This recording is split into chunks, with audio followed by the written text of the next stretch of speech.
Uyafuna ukubona impilo yakho ishintsha, uyabhida, amathenda walungi, ibhizinisi liyawa, ibandla ligcwale, uyagembula noma uzama iforex. Thola impelesi yemali manje kaBabu Dokotela. Ubone umahluko ngokusheshsha. Sishayela ucingo 063 689 8922 noma 082 459 1816. uBabu Dokotela usebenzele eThekwini futhi akaphumi, akadayisi umshwalense. Siyabingelela ubingelela Babu Dokotela Babu wesizwe bawujabulile lo baba muhle ungathi ikhehla lomlungu. Ngihleli nenyanga la ngiyithola eMpumalanga endaweni yase Witbank. iWitbank ikhona ngempela inyanga? Yebo umkhulu zikhona kodwa eziningi azizwa lapha eWitbank uqhamuka. iWitbank inamaplazi noma imayini? Cha mkhulu lokishi kuneyimayini kodwa gcwele imayini. Gcwele imayini kakhulu. Abantu abakhela imayini. Yebo futhi baze ngomsebenzi. Yebo khehla. Ngifuna ke sikhulume lemsebenzi nakho ethongo 076 645 9823 unenamba ethi 073 072 7759. Le number zisebenza zonke? Sebenza zonke khehla. Namhlanje sifuna ke sikhulume ngomuntu okukweletayo. Ikhona into oyenza kumuntu methi unomuntu omkweletayo noma uthi akathola abantu abazomlandela imali? Cha mkhulu asisebenzi njalo. Umuntu ekolota khehla uza kuthina usitshela ukuthi lo muntu uyakolota sekwenzele into ezokwenza ukuthi lo muntu ayibuyise imali yakhe ayishele la ekhona imali yakhe ayibuyise khehla.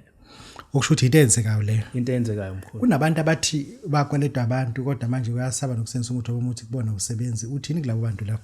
Wemkhulu umuntu othena umuthi awumsebenzeli akeze kumina mkhulu ngikhona ukuthi ngimenze ngimgeze ukuthi umuntu mayosebenzisa usebenze kuyena yonke into ayifisayo khona kwenzeka empilweni yakhe ngoba abantu abaningi banele inkinga ukuthi izinto abasifisayo azenzeki noma basebenzisa umuthi usebenzi ingoba kunezinto aqala ngawazi. Akushuthi akuyona lento engadina even umuntu ofuna umuthi okuthandwa abelungu agcina umuntu engabazeli. Uyakwazi ukwakha lo umuntu methi ufuna ukuthandwa nje nabelungu.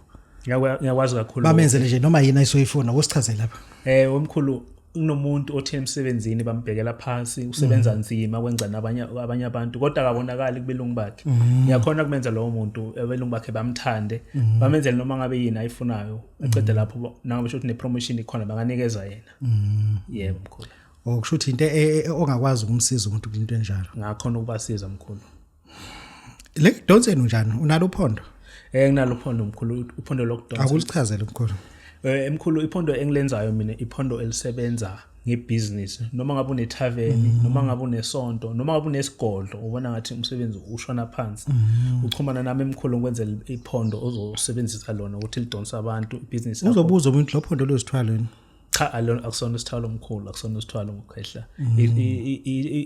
Iphondo elisebenza ngedala zakho nomsebenzi wakho ukuthi ukhulu phakathi. Kunabo makhelwane laba abazabasana bezigora nje bafuna ukudla ngisho indawo zethu bahluphe awunawo umuthi okumshatha uthi ahambe. Mkhulu labo makhelwane basihlupha kakhulu man basihlupha kakhulu umakhelwane. Umakhelwane njengalowo mkhulu ngiyakhona ukwenza ukuthi ngimshaye ngesicitho aduke ahambe ahambe kuleyo ndawo ngasaphinda abuye mkhulu. Indawo idliwe mkhulu basipara ithathele indawo ayithathe. Yebo khehla. Unawo isikhundla ukuphamisa umuntu emsebenzini mefuna isikhundla straight ethi ufuna ukubaphatha noma ngafundela? Yebo mkhulu nginawo isikhundla. Umuntu ofuna ukuphatha nje emsebenzini aze yena ukuthi uyafanele ukuphatha nofuna ukuphatha ngehlezi yakhe yonke. Akeze kumina mkhulu angithinte kule number ngisikhulumile manje lapho ngizomenzela lento leyo uzophakama athole umsebenzi athole iposition ayifuna emsebenzini. Abantu besifazane bayifuna imithi yamadoda awukazi ukukhuluma ngayo. Unayo umuthi ukuthi mhlawumbe indoda emlandela noma ukuphi? Umkhulu nginawo umuthi ukuthi indoda umfazi ayifunele ukuthi wazi mina ngifuna le ndoda le ngathi ingangisoma ngithandane nayo ingenzele konke engikufunayo. Mina ngikwenza lokho konke lokho mkhulu. Umuntu ofuna leyo nto akangithinte ngiyakhona ukumenzela ukuthi indoda ube iyona esala enemuva iphinde imbuze ukuthi ushoda ngani. Isho noma indoda ingondli mkhulu konke lokho ngiyakhona ukwenza ukuthi umfazi ube uyena okhonyayo phezulu kwaleyo ndoda. Uyakwazi uqinisa umuzi? Uqinisa umuzi ngiyakwazi khehla kakhulu. Yebo khehla hayi lokho siyakwenza kakhulu eMpumalanga. Umuzi siyawugcinisa kuya ngawo ukuthi ufuna njani ngoba ikhathi zamanje asisavumi noma ngabe ufuna ukuthi lowo muntu atholakale egcikeni besingakwenza ngoba nje ngoba umthetho ngathi awuvumi kahle uzoqeda utshengisa amaphoyisa ukuthi ubani okwenzele leyo nto ngene enkingeni mina siyakwenza lokho khehla. Ukusho lento yokuqinisa umuzi sihamba ibuye ihluphe ihamba iphinde ihluphe emkhulu ihluphe. Le sithembo aniyenzi ngapha emaswazini? Siyakwazi ukuhlanganisa isithembo mkhulu siyakwazi ukuhlanganisa isithembo lokusemalini yakho.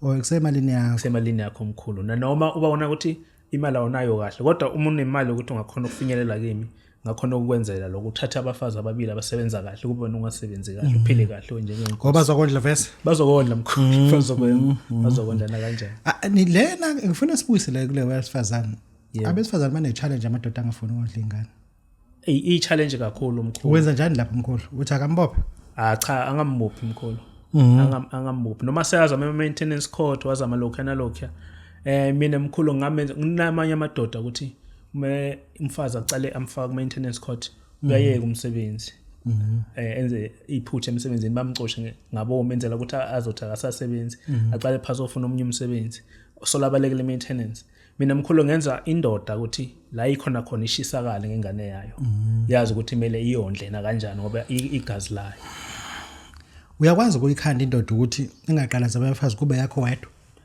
ngiyakwazi lokho kakhulu mkhulu umfazi nje ubona ngathi indoda yakhe yamhlupha imali ayisayilethe endlini imali seyidliwa ingane la ngaphandle akachumane nami mkhulu ngizowenza ukuthi leyo ndoda ibhekane naye yedwa ene futhi noma mkhulu ngabe shothi sifuna sikwenze ukuthi ngaphandle ngakhona ukwenza lutho nedi khona la ekhaya kuphela singakwenza lokho khehla kusemalini yakhe lo muntu ibheke nje la ekhaya ibheke la ekhaya nje kuphela yakhe umuzwayo iqinisa umuzwayo kuphela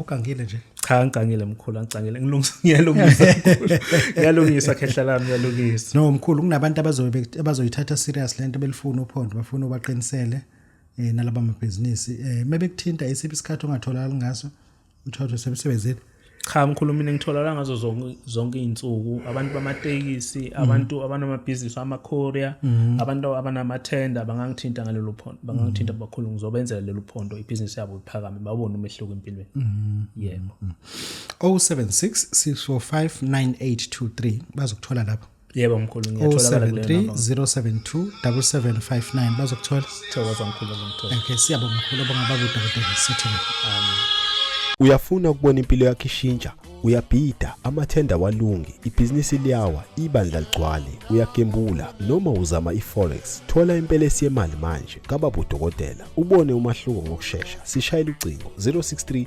689 8922 noma 082 459 1816. uBabu Dokotela usebenzele eThekwini futhi akaphumi akadayisa umshwalense.